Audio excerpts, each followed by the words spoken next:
Bienvenidos a Poliedro Latinoamericano, un espacio donde se conectan las historias y las realidades del continente.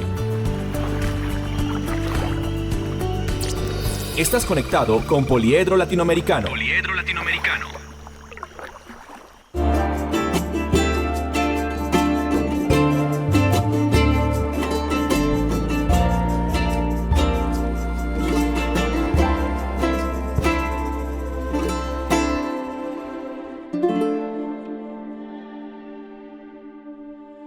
Bienvenidos, aquí comienza Poliedro Latinoamericano, un programa del Consejo Episcopal Latinoamericano y Caribeño que nos permite encontrarnos, escucharnos y disfrutar de la originalidad que nos hace únicos.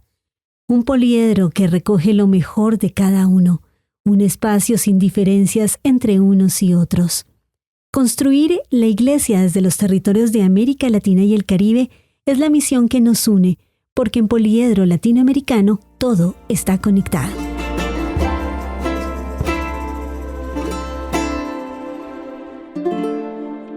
Y como cada semana estamos acompañándolos en Poliedro Latinoamericano y con el deseo de traerles las mejores historias, las mejores experiencias de quienes están al frente de la Iglesia construyendo, aportando. Quiero saludar en este momento a Ángel, mi compañero del Centro para la Comunicación del CELAN y con quien estaremos acompañándoles durante esta hora. Muchas gracias, Paola, y feliz de poder compartir con cada uno de los que nos escuchan a través de Radio María Argentina, pero para 18 emisoras, 18, hasta el momento, ¿cuánto es que vamos? 14, perdón, ya estoy aumentando el número, Paola, pero estamos llegando a 14 países de América Latina y el Caribe, y bueno, conectar con todos ustedes en nuestro Poliedro Latinoamericano con toda la información, con todas las noticias, porque este tren de la evangelización no se detiene. Así que quiero invitarlos a que estén muy pendientes durante todo este programa en Punto de Encuentro, Escenarios y Horizontes, para que se pongan al día con las noticias. Por supuesto, Ángel, y en Convergencia estaremos conectando con la historia de un sacerdote que tiene una función muy especial en un país andino. No les digo más porque quiero que se queden con nosotros y escuchen esta entrevista. Además de la buena música que tú sabes, Ángel, es uno de los ingredientes en nuestro programa Poliedro Latinoamericano. Les anticipo que estaremos escuchando la voz de Verónica Sanfilippo, una cantante argentina. Así que prepárense para disfrutar de muy buena música, además de estas historias, noticias y experiencias que les traemos para hoy. Estás conectado con Poliedro Latinoamericano. Porque sabemos, Ángel, en el CELAN siempre estamos contándole a la gente lo que sucede, no solamente en nuestra sede, sino en diferentes regiones del continente en donde la Iglesia está apoyando diferentes causas, acompañando dilemas, situaciones, realidades que necesitan ser iluminadas por la fe y que además de eso requieren del aporte académico, del aporte pastoral de la Iglesia. Así es, Paola, y nos preparamos, estamos a puertas, como quien dice, de comenzar un cubrimiento especial a través de todo nuestro ecosistema informativo de comunicación, de la Agencia de Noticias del Consejo Episcopal Latinoamericano y Caribeño, ADN CELAN, en la segunda asamblea presencial de la Conferencia Eclesial de la Amazonía. Para aquellos que nos están escuchando y quizás no conozcan esta Conferencia Eclesial de la Amazonía, fíjense que esta entidad nació al calor del Sínodo Panamazónico surgido en 2019. Allí hubo un documento final y dentro de este documento final se crea esta conferencia, pero fíjense muy bien el nombre, eclesial, es decir, aquí no es solamente una conferencia de obispos, una conferencia de religiosos o una conferencia de laicos, no, sino eclesial, todo el pueblo de Dios.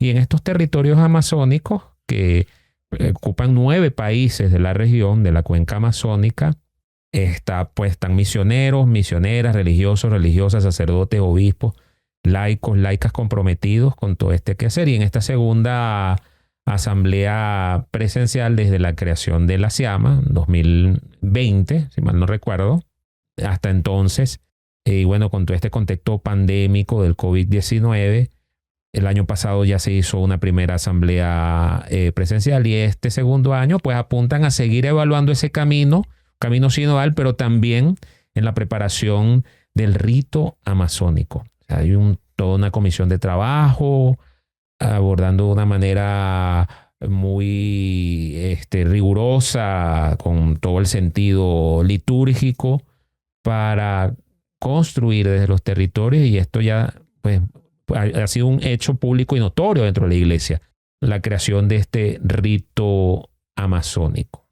Una liturgia propia de los pueblos indígenas, pero por supuesto en el centro a Jesús Eucaristía, en el centro toda nuestra tradición de fe que es la Santa Eucaristía, pero por supuesto agregando ese valor inculturado que, bueno, que nació con el Concilio Vaticano. Y fíjense que a la fecha hay 23 ritos litúrgicos en todo el mundo. El panamazónico o el amazónico sería el 24, el 24.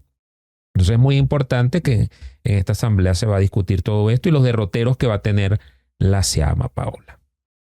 Y se va a realizar en la ciudad de Manaus, que es la capital del estado Amazonas de Brasil. Es un punto clave para lo que ha sido la investigación sobre los pueblos amazónicos y también el auge de la misión pastoral de la iglesia en tantas comunidades tan alejadas de la civilización, otras más cercanas, de manera que vamos a estar muy atentos. Es una actividad que da cuenta de un proceso, de un camino que adelanta la iglesia y en donde se ha vivido de manera decidida la sinodalidad.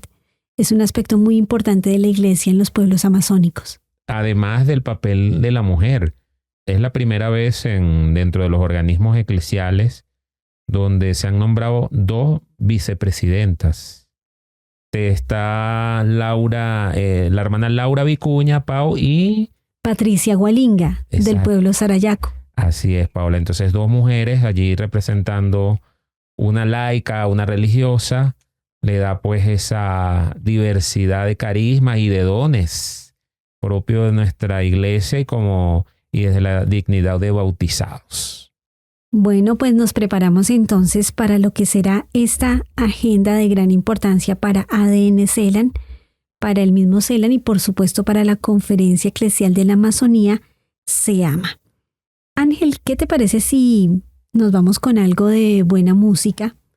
Esta vez con Verónica Sanfilippo, una cantante argentina, y este tema que se titula Derrama tu gracia.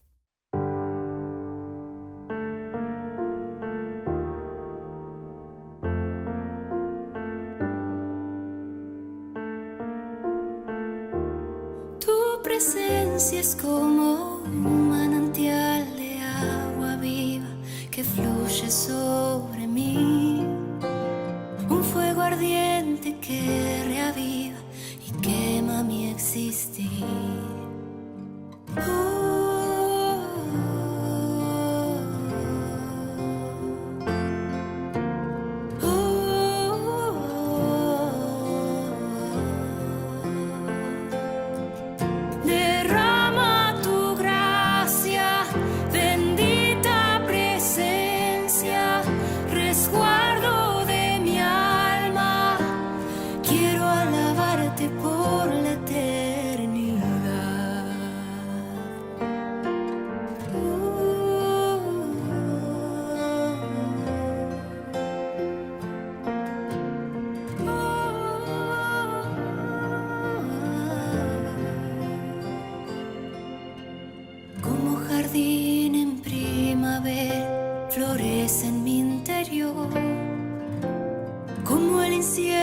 Que se quema y eleva mi oración.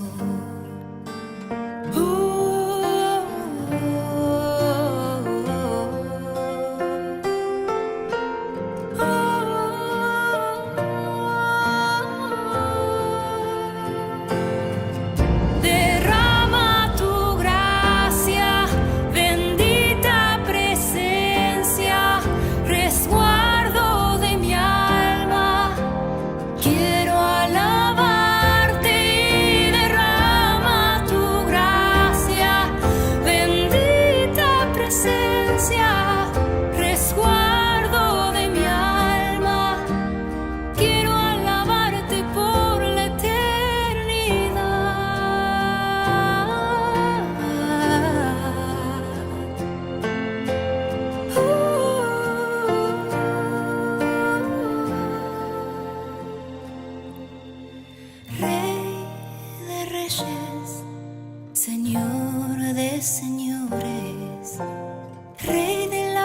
oración, todopoderoso, Cristo Rey, Cordero de Dios, vida de verdad, Príncipe de paz.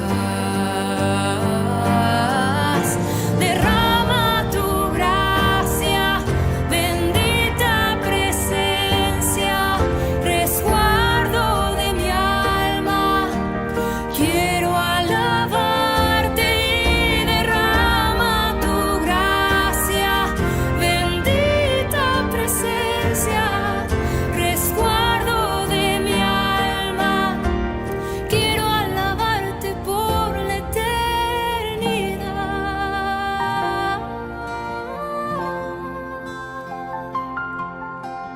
Quiero alabarte por la eternidad. Derrama tu gracia, de Verónica Sanfilippo. Esto estaba al aire, esta música y esta letra que nos invita a discernir, y así como los padres y madres sinodales que se están preparando para la segunda sesión de octubre piden al Espíritu Santo los ilumine, así también nosotros pues pedimos al Espíritu Santo que nos ilumine en nuestro caminar y que derrame su gracia. ¿Por qué? Porque llegó el momento de contar historias. Convergencia, conectando historias.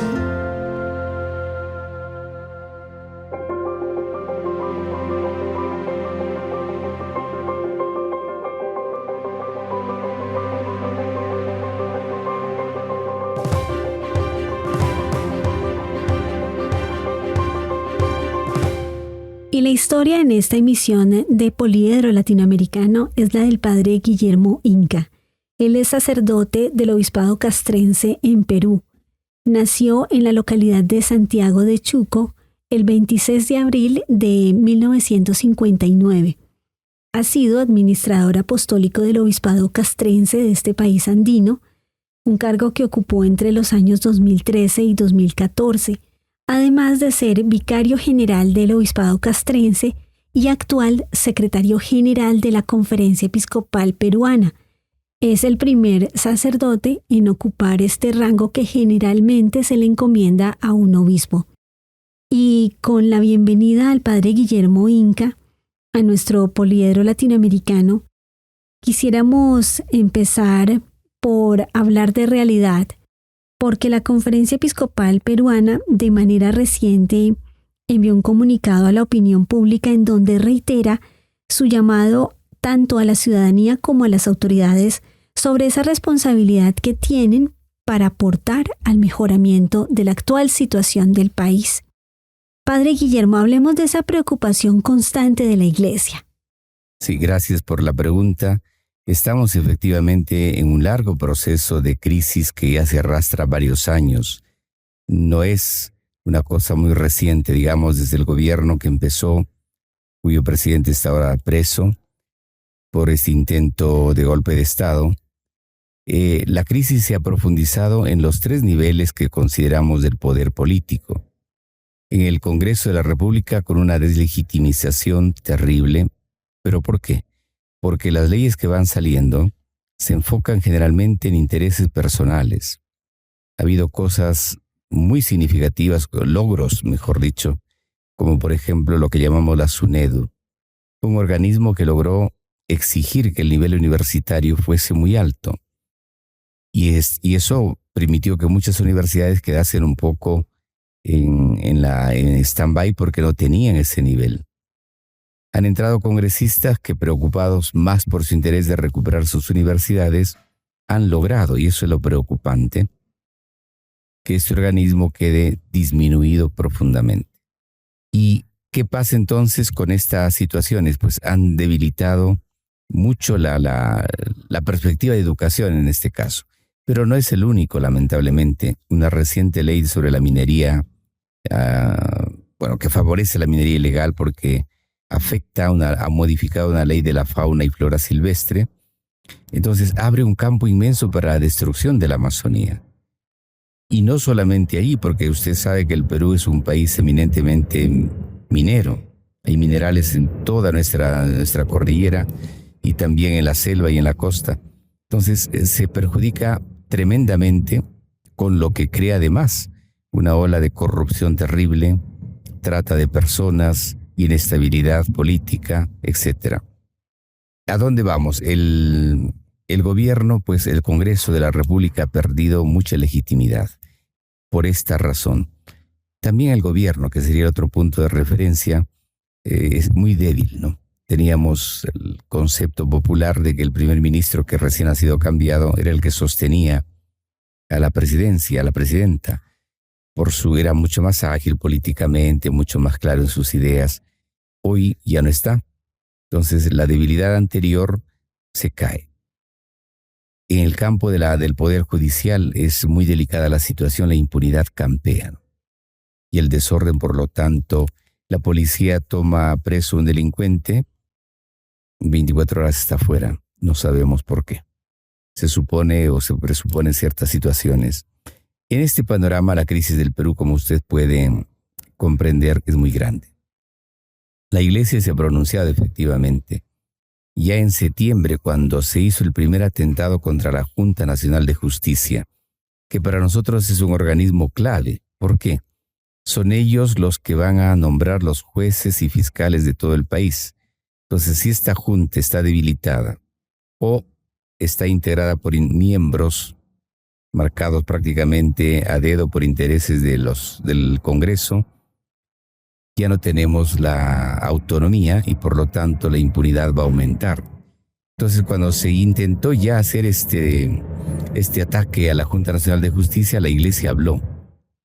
Después ha reiterado en diciembre otro pedido, el comunicado al cual usted creo hace referencia, sobre todo el de la Asamblea 126.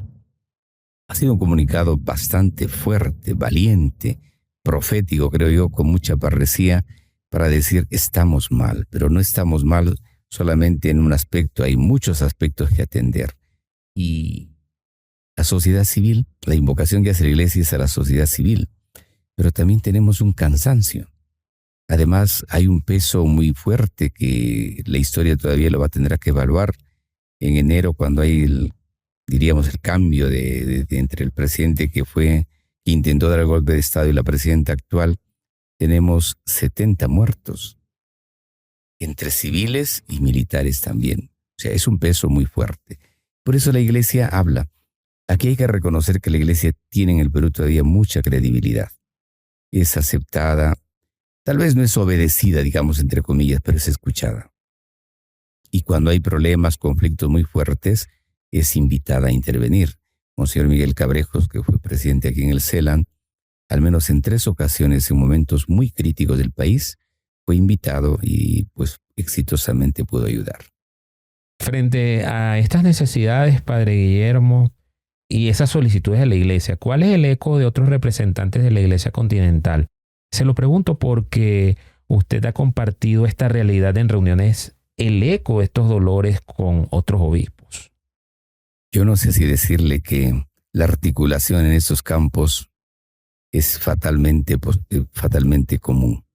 Me he sorprendido, aunque uno ya lo sabe un poco por las noticias, pero que coincidamos en los mismos fenómenos en todo el continente. La corrupción, por ejemplo. Sistemas de injusticia, gobiernos títeres o gobiernos que se dejan manipular por intereses políticos, la delincuencia, la inseguridad, la injusticia, la falta de educación. O sea, parece que América Latina se retrata, son solo fotos distintas de la misma situación. Claro, eso lleva a consideraciones muy serias, ¿no? Por ejemplo, uno decía, ¿cómo puede haber esta situación en un país que ha sido profundamente, evangelizado?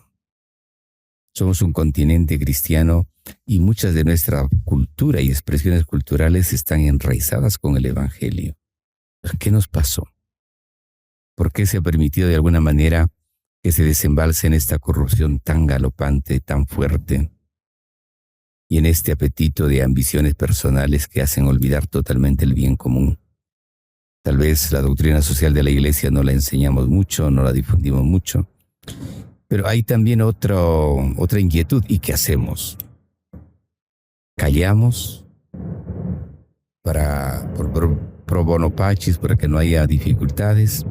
Tenemos el coraje de ser una iglesia profética que se pronuncia. En el Perú intentamos, ¿no? Nuestros obispos son muy valientes y han intentado poner el dedo en la llaga con bastante fuerza. Pero ¿qué hacer como continente?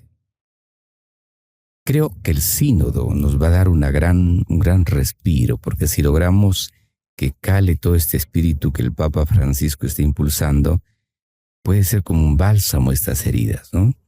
Que pueda ponernos realmente contra la pared y decir, no es solamente el presidente el que te debe decidir el futuro del país, tú también, ciudadano común y corriente, bautizado diríamos en nuestro lenguaje, tú tienes que aportar y tienes que asumir.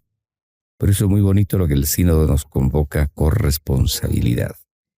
Creo que a pesar de los dolores que compartimos la esperanza también. Padre, pensando en la cercanía de la segunda sesión de la Asamblea del Sínodo y la apropiación, por ejemplo, del documento de síntesis, ¿qué trabajos se están adelantando en la Iglesia peruana? Yo creo que un mérito que habrá que reconocerlo en el tiempo, Monseñor Miguel, es el impulsar la Asamblea Eclesial en un momento que parecía que por la situación de la pandemia no se podía hacer nada. Y sin embargo, pues se logró, ¿no? Y eso es un gran mérito. Y el Perú respondió muy positivamente. Ahí estuvieron varios obispos, entre ellos Monseñor Edinson, que impulsó mucho, y hubo una gran respuesta. Y laicos muy comprometidos. Tenemos muy buenos laicos, religiosos, la CLAR, que trabajaron realmente arduamente. Entonces, ahora estamos en un segundo momento. Monseñor Miguel, en ese dinamismo que le caracteriza, ha optado por fusionar las dos comisiones que teníamos, Asamblea Eclesial y Sínodo, en una más grande y ahora en una más ejecutiva, que lo preside él mismo, la presidencia y la conferencia. Y estamos trabajando con las perspectivas que el Sínodo nos pide. Entonces hay un énfasis en que las provincias eclesiásticas recuperen su protagonismo.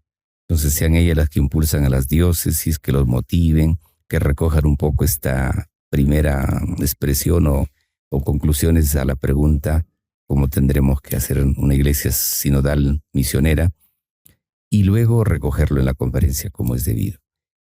El impulso, nos decía Monseñor, y creo que es consenso de todos los obispos, debe ser creativo, porque el tema es cómo llegar. O sea, la gente está motivada, pero hay un gran sector que necesitamos motivarlo. Y conversábamos hace poco todas estas experiencias de las redes, no solamente las redes ya estructuradas, sino cómo dar alimento a las redes, ¿no? Cómo hacer que lo que queremos transmitir no sea aburrido y que pueda ser interesante, sobre todo para la juventud, que es la que menos está involucrada en este momento, al parecer. Hay entusiasmo. Creemos que los sueños del Papa son nuestros y los queremos impulsar. También nos estamos preparando para el jubileo, así que ¿cómo se está viviendo este tiempo en el Perú? Creo que los jubileos en la historia de la Biblia y en la historia de la Iglesia han marcado momentos fuertes, y creo que la intención del Papa es eso. Ciertamente estamos con todo el soplo del Espíritu por el sínodo, pero esto es, creo, como un encender. Cuando recibí la noticia recordaba los fogones antiguos, no sé si usted conoció, donde se ponía la leña y después cuando se empezaba a bajar la llama, se echaba aire y volvía a prender la llama. Creo que estos jubileos son eso. O sea, vamos a poner más leña al fuego, ¿no? Vamos a encender. Y en Perú ha sido muy bien recibido. Hay una comisión con los obispos, entre los cuales está la hermana Birchit, que ha sido recientemente nombrada para el sínodo, para empujar y apoyar y trabajar.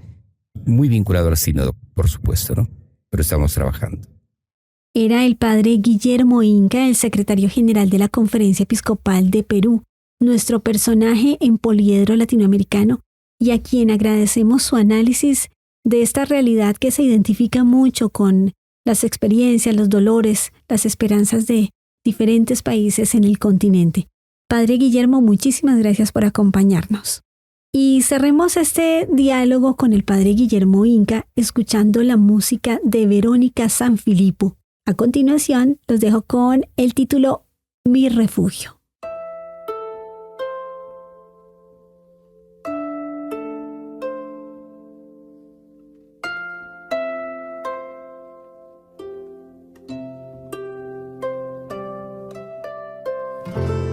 Luz y tinieblas, en un instante separó tu gran amor. Hiciste el mar y el cielo y todo lo que habita en ellos solo por amor. Y se cumplió tu sueño, soplando tu aliento solo por tu gran amor. Tú cuidarás de mí, tú guiarás mis pasos. Mi refugio es tu presencia que no tiene descanso.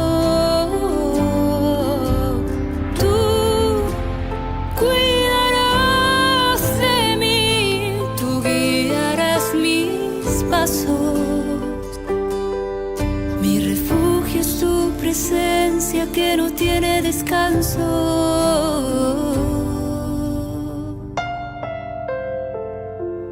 Y en la inmensidad de tu creación elegiste mi pequeñez, Señor. Contigo quiero estar por la eternidad, a la sombra de tu majestad, porque tú cuidarás de mí, tú guiarás mis pasos. Mi refugio es tu presencia que no tiene descanso. Tú cuidarás de mí, tú guiarás mis pasos. Mi refugio es tu presencia que no tiene descanso.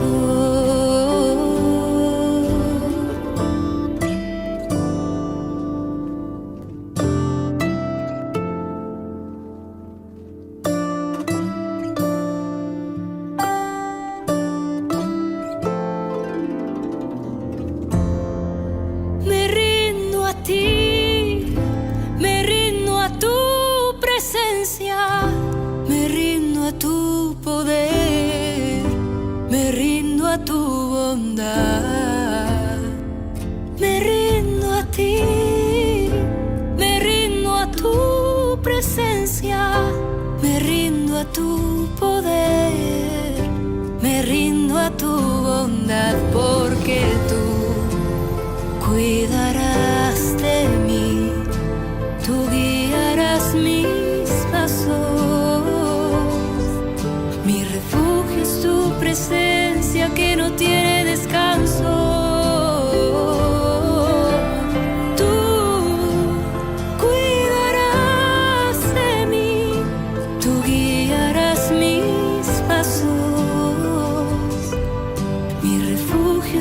Presencia que no tiene descanso.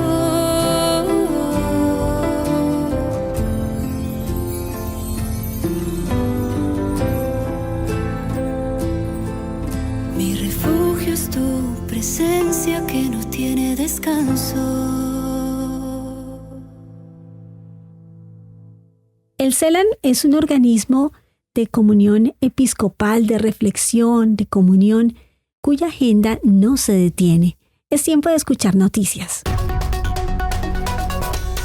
Punto de encuentro, escenarios y horizontes.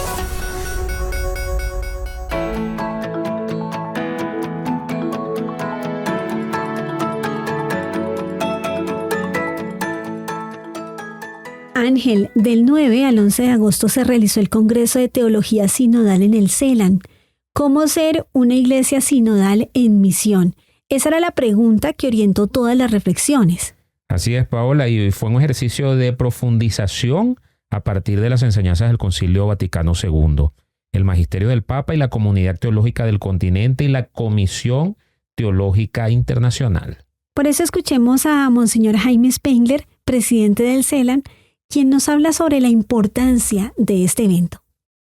O Congresso diz de juntar forças, eu diria as melhores forças da América Latina, do Caribe, em torno do tema sinodal, sinodalidade na igreja.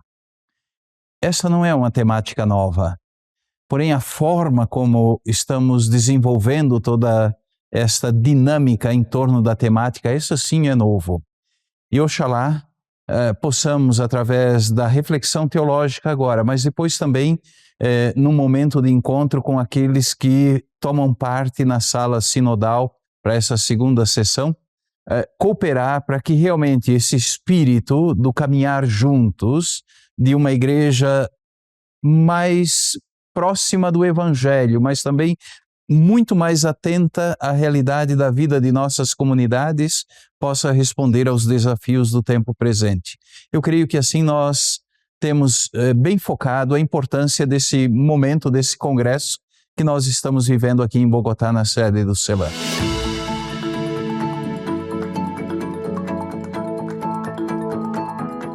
Una teología en clave sinodal para una iglesia más sinodal. Este fue uno de los temas de los paneles que se desarrollaron como parte del Congreso, que contó con representantes de diferentes países. Uno de esos paneles, recuerdo muy bien que contó con la presencia de representantes de Venezuela, de Brasil y de México. Fue un espacio, Ángel, para hablar sobre los desafíos de la teología latinoamericana. Así es, Paola, y uno de ellos fue el sacerdote jesuita Pedro Trigo, nacido en España y nacionalizado en Venezuela, al que se le atribuyen más de 50 libros y quien ha sido director en varias oportunidades del Centro Gumilla, organización de investigación y acción social de la Compañía de Jesús. Escuchemos al padre Trigo. Se escribe bastante teología. Hay facultades de teología en las universidades. Eso hace que la teología trate de ser lo más científica posible. Ahora, ¿cuál puede ser el problema para la teología? Que conceda demasiada importancia a lo académico, a lo formal. Y entonces, claro, si mi hacer teológico forma parte de una facultad, y lo relevante sea que yo cite a muchas personas, que mi lenguaje sea como muy exacto, que tenga mucha congruencia todo en mi pensamiento, pues a lo mejor concedo demasiada importancia a lo formal y dedico menos importancia al modo de hacer teología, que es escuchando a Jesús dentro del pueblo. Ese es el que veo yo que es como puede ser el problema de la teología.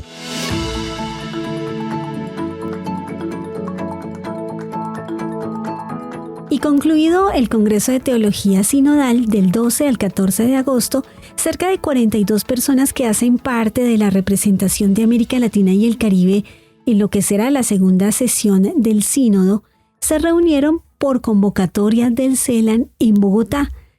¿De qué hablaron? ¿Cómo concluyó esta reunión, Ángel?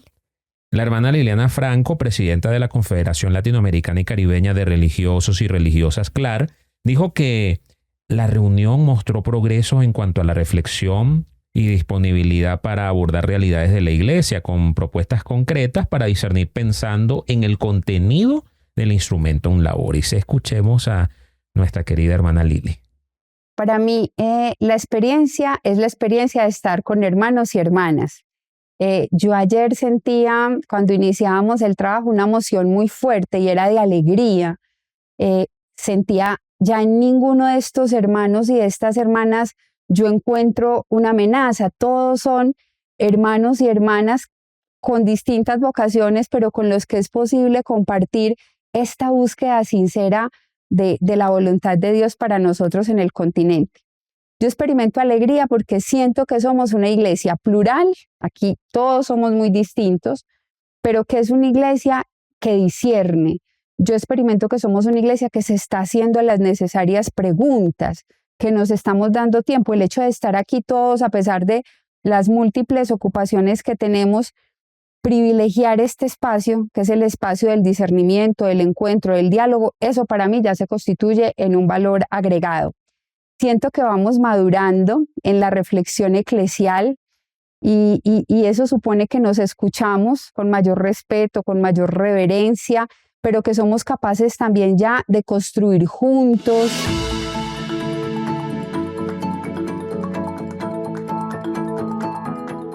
En octubre, los padres y madres sinodales harán propuestas concretas al Papa Francisco sobre diferentes temas, aclarando que el sínodo no es un órgano deliberativo o que se vaya a encargar de tomar decisiones. Creo que esta es una falsa expectativa respecto a la realización del sínodo y es importante aclararlo, Ángel. Así es, Paola, y el objetivo es que surjan orientaciones y pasos que nos puedan ayudar a crecer como iglesia misionera. Sobre el tema, hablamos con una de las madres sinodales. Se trata de la profesora Erika Aldunate de Bolivia. Ha sido una grata experiencia porque he vivido dos encuentros, ¿no? El Congreso Teológico y el encuentro de padres y madres sinodales. El primero realmente me da herramientas teóricas para haber podido estudiar y analizar el Documentum Laboris, el Instrumentum Laboris y todo lo que los expertos, los teólogos nos proporcionaron, los estudios, las herramientas, las metodologías, me ayudan primero a entender el documento y segundo, el congreso, el encuentro vivido con los padres y madres sinodales, me ayudó sobre todo a experimentar que es importante el diálogo, no importa el disenso, no importa las diferentes opiniones. Lo que importa es amar la iglesia, caminar juntos y, bueno, por otro lado, el Instrumentum Laboris también quedó bastante analizado en estas mesas.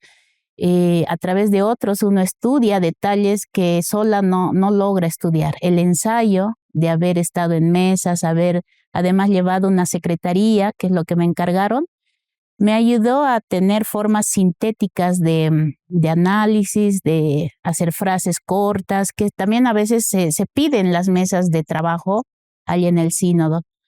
Como mujer me siento con mucha responsabilidad porque hay mucha expectativa, mucha esperanza, y algo que salió con mucha fuerza es que la iglesia tiene mucha esperanza, el pueblo de Dios.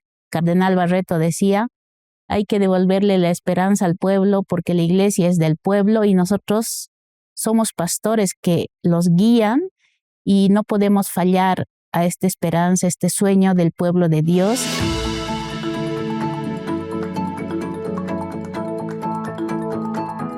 Una de las noticias con las que concluyó el Congreso de Teología Sinodal y este momento también de encuentro de madres y padres sinodales fue la elección del nuevo coordinador para el equipo de reflexión teológica del CELAN.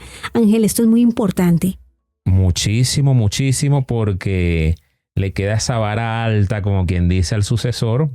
Lo deja el padre Carlos María Gali, de Argentina, quien durante 4 años ha seguido este proceso, para pasarle el testigo nada más y nada menos que a otro de los grandes, hablando en el término teológico, ¿no? Término futbolero de crat a crat. Y se trata de el padre Agenor Virgenti, que es de Brasil, profesor e investigador en el programa de posgrado de Teología de la Pontificia Universidad Católica de Paraná en Curitiba, al sur de Brasil, y quien toma, como lo dije ahorita, el testigo, la responsabilidad. Y bueno, Monseñor Jaime Spengler, presidente del CELAN, agradeció al padre Gali, que bueno, deja el cargo, y dio la bienvenida a el nuevo coordinador. Padre Gali, hombre bueno, o nosso agradecimento por estar à frente durante esses últimos quase 5 anos da equipe de reflexão teológica do CELAM. Certamente um momento bonito da nossa igreja latino-americana e caribenha. Muito, muito, muito obrigado.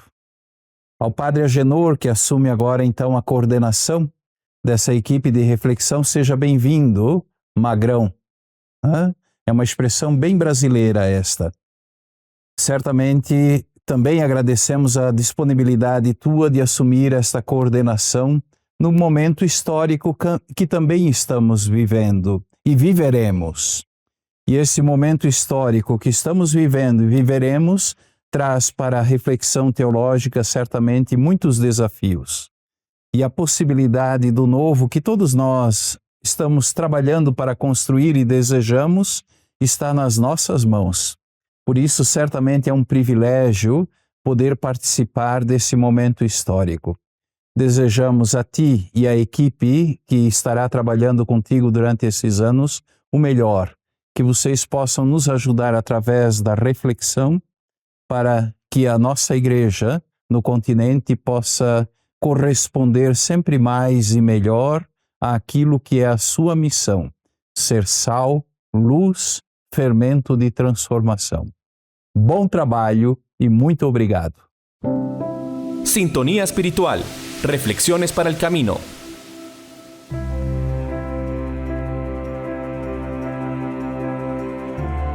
Y en este segmento de Poliedro Latinoamericano, escuchemos la reflexión del Padre Pedro Brasesco. Él es el secretario general adjunto del CELAM. Junto a él estaremos haciendo esa relación entre la vida de todos los días y la Sagrada Escritura. Toda la Biblia podría releerse como una educación sobre la alimentación, un itinerario formativo que a través de la imagen de la comida nos enseña a saber discernir lo que nos hace vivir y lo que, por el contrario, corre el riesgo de envenenar nuestra vida. De hecho, si bien comer es una acción habitual, imprescindible y diaria, también representa un símbolo profundo y elocuente de la forma en que elegimos vivir. Luego de que Jesús da a comer a la multitud en lo que conocemos como la multiplicación de los panes, el pueblo empieza a buscarlo, porque han comido en abundancia. Es un camino de búsqueda que se convierte en imagen de cada uno de nuestros caminos, a través del cual intentamos encontrar al Señor en nuestra vida. Pero ese camino se transforma en un itinerario de liberación. Las personas, como nosotros hoy, son invitadas por Jesús a preguntarse qué buscan realmente. ¿Por qué buscamos a Jesús? ¿Qué esperamos de Él? Quizás solo estemos buscando una respuesta temporal al hambre o una necesidad de este momento. Al contrario, Jesús nos llama a una relación fuerte con Él, una relación de la que podemos nutrirnos y que se convierte en fuerza para atravesar cualquier tipo de situación, por difícil y agotadora que sea. Esto es lo que significa entonces creer en Él. ¿Qué debemos hacer? Es la pregunta que le hacen a Jesús y es nuestra pregunta hoy. El Señor no nos indica acciones específicas, sino que nos pide que hagamos todo junto con Él. Creer en Él significa confiar en la acción de Jesús en nuestra vida, incluso cuando nos parece imposible, incluso cuando Dios nos parece silencioso, incluso cuando su presencia nos parece oculta e ineficaz.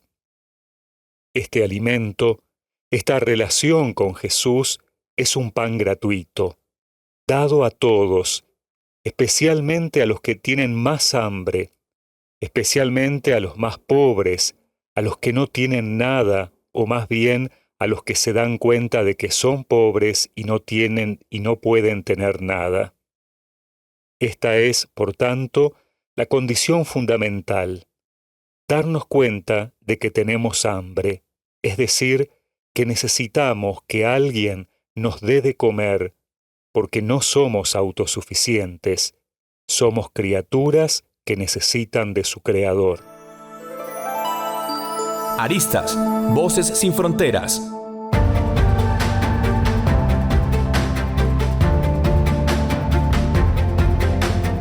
Y antes de finalizar nuestro poliedro latinoamericano, quiero invitarlos a que visiten nuestras redes sociales. Facebook e Instagram nos encuentran como Celan.oficial.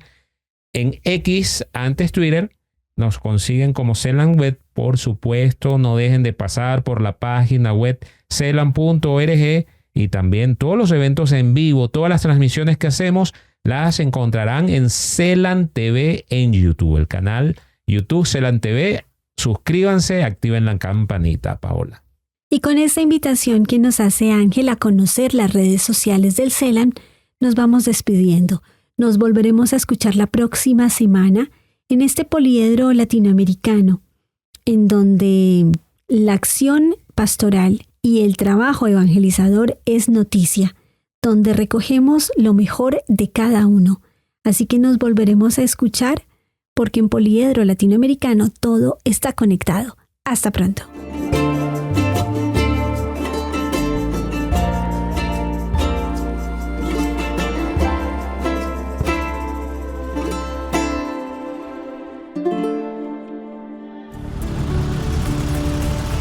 Finaliza una emisión más de Poliedro Latinoamericano, un programa del Consejo Episcopal Latinoamericano y Caribeño, CELAM. Poliedro Latinoamericano. Todo está conectado.